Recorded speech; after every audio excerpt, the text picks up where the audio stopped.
Okay, so here's a quick way to just check for a rod knock.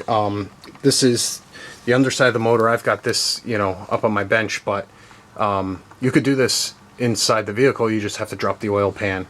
Once you get access to the oil pan, you can see the bottom of all the rods, and you know, the crank shaft there. So you got to pull the pan, and then there's, you know, there's a baffle and the oil pickup. All that has to come out, and then you get access to this.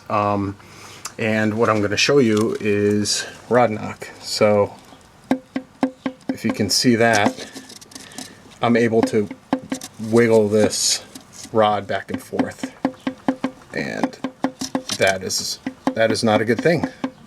So yeah, basically this motor needs to be rebuilt.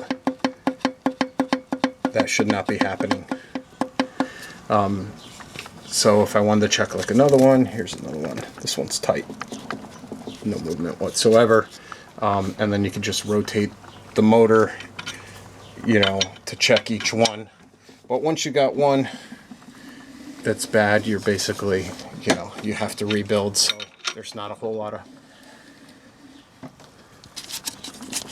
point in checking the rest of them at this point. But yeah, so that one's pretty tight.